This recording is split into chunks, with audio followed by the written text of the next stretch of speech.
في هذا الفيديو نعرض لكم قصة اليمني صقر اليمني الذي يتسول في المملكة العربية السعودية، وسنعرض لكم بعض التفاصيل وبعض الفيديوهات الضرورية والمهمة عن قصته وإيش صار وإيش فعله وقصة زملائه. كان بيتكلموا عن في ناس يعني كثير، مش لا صقر بس، في كثير يعني العصابة هذا اللي مسكوا رئيس العصابة، في أطفال كثير يعني لقوهم. بنشرح لكم ونجيب لكم كل التفاصيل في هذا الفيديو كامل، فشاهدوا للنهاية بنشرح لكم بالتفصيل. نبدأ لكم مع الصقر اليمني، اسمعوا ايش قال. يقول لنا لما طلع نزلت يضربنا. من هو؟ علي اسمه. وش يسوي؟ وين يوديكم؟ ودينا البيت ونزلنا هنا في الشارع. بعد ما عرضنا لكم الفيديو الذي يحرق القلوب، يحرق قلب كل يمني وكل شخص في الوطن العربي، كل شخص معه ولو ذرة يعني من اي شيء. انا ما اقدرش اوصف الصراحه، انا كان باقي شويه وابكي بعد ما بصرت القصه حقه. فالحمد لله انه تم القبض على رئيس العصابه في المملكه العربيه السعوديه، ونشكر المملكه العربيه السعوديه وتعاونهم، ونشكر الشخص الذي صور الطفل صقر ونشر قصته ووصله الى هذا المكان الذي وصل اليه الان. وبتشاهدوا الان فيديو لصقر وهو يضحك، يعني شوفوا ايش كيف رجعت روحه، شوفوا الاخير. هذا هو المشهور، هذا هو اللي يدوروا على الناس بالبطحة، لا مع رقم تلفون ولا هم يحزنون. ايش اسمك؟ صقر.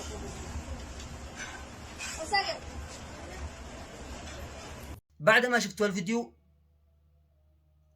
شفتوا يعني كيف تحسنت صورته افضل مما كان في البداية، لانه خلاص لقى الامان، لقى يعني شخص يهتم به. أبشركم إن صقر أصبح تاجر ويمتلك مشروع بالشراكة معي أنا شخصيا. وش هالمشروع يا جماعة؟ هذا المنتج، هذا عطر صقر، شوفوا هذا مكتوب صقر، وهنا هذا هو العطر، عطر صقر. يا جماعة أشهدكم وأشهد الله سبحانه وتعالى أمامكم جميعا إن صقر شريك معي في هذا المنتج بنسبة بإذن الله راح توصله بطريقة نظامية. جميع الإيرادات، كل ما يخص هذا المنتج بإذن الله صقر شريك معي فيه لحد ما يفنى هذا المنتج من وجه الأرض.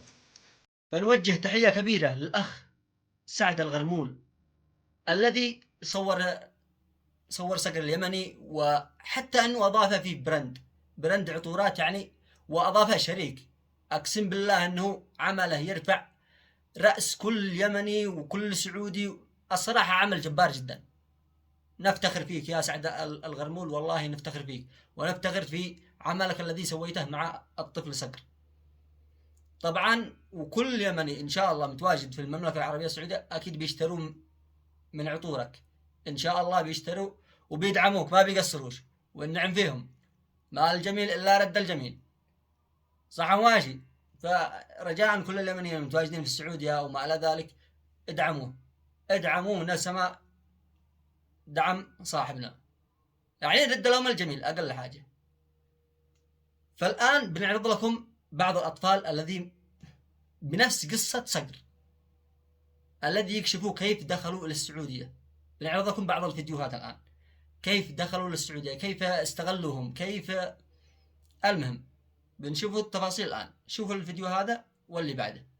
المجموع 40 نفر. 40 نفر صح؟ ايوه. طيب وكيف وبعد لما يدون ابونا يخرجون الشاي يقولون الواحد من 200 ريال. ومن هو رئيسكم؟ من المسؤول عنكم؟ مع اسمه محمد داهر القحطان. يمني؟ ايوه يمني. وهو المسؤول عنكم كلكم؟ ايوه. ياخذ فلوسكم؟ ايوه. ويعطيكم كم؟ ايوه. كم يعطيكم؟ يعطونا الا من ريال. وانتم ساكنين فين؟ ساكنين هناك. فين؟ في الخالدية. في الخالدية؟ ايوه. وكلكم صغار زي كذا؟ ايوه. 40؟ ايوه. لا اله الا الله، حسبك الله. شفت صار وهذا اللي جابكم كيف جابكم؟ دخلكم السعودية؟ جاب احنا من تهريب؟ ايوه. واهلكم معكم ولا ما حد معكم؟ لا ما غلنتوا؟ جايبكم في سيارات بفلوس؟ ايوه. وفاككم في وكم أخذ منك فلوس؟ أخذ أخذ من أخوي 1200. من أخوك 1200. تعرف اسمه السعودي هذا؟ ما تعرف اسمه؟ هو من فين هربكم طيب؟ من تيه. من وين؟ تيه. تية؟ إيش هي تية هذه؟ تيه جنب أبها. جنب أبها. طيب اللي دخلكم من اليمن للسعودية مين هو؟ خي وأمي. لا بس المهرب إيش اسمه؟ ما أدري. مشينا مشي وحصلناه قلنا له بدينا بدل. مشيتم من اليمن للسعودية، تمام؟ بعدين قلنا حصلناه قال يلا اركبوا بدل. طيب كيف جابكم من التفتيش؟ يشرد من التفتيش. طيب يا حبيبي. طيب الحين الجوازات في مسك اللي ما عندهم إقامة ايش تسوون انتم؟ ما بنسوي روحنا. حيمسكونكم اللي ما عندهم إقامات. ما رحنا. تروحون اليمن برضو تهريب برضو؟ لا. ها؟ الشرطة امسككم وتسفركم. طيب يا حبيبي. بعد ما شفتوا الفيديوهات شفتوا كيف تم استدراجهم الى المملكه العربيه السعوديه. طبعا الاخ صقر اليمني هو دخل على اساس يشتغل يشقى على امه المريضه التاعبه الذي لا حول ولا قوه وما فيش من يكفلهم الا هذا الطفل. فهو دخل على هذا الاساس، ما مش دارين ان في عصابه كذا بتدخل تدخلهم وتستغلهم في تسول ما تسول ولصالح ناس. يعني الله لا وفقهم. الله يهلكهم كل الذي يفعلوا بهذا الأطفال ويستغلوا ضعف الإنسان وضعف إمكانياته، ضعف إنه يعني مثلا ما يقدرش، ما فيش معه فلوس، ما فيش، يعني هذا ما نشتري كيف يعني كيف قلبهم طاوعهم إنهم يسووا هذه الأفعال. ما أدري، يستغلوا الناس الذي محتاجة يعني بشكل كبير جدا. فنحن يعني نقول يعني رسالة لكل الأمهات، لكل الأشخاص، هذا اهتموا بأولادكم. لا صدقوش أي أحد يقول لكم دخلها كذا كذا، دخلها مع واحد من أقاربه ولا تدخلها مع واحد غريب عادي تهم. إما أنك تدخلها عبر كذا كذا ولا تدخلها إلا بسن قانوني، ولا أجيب له كذا كذا.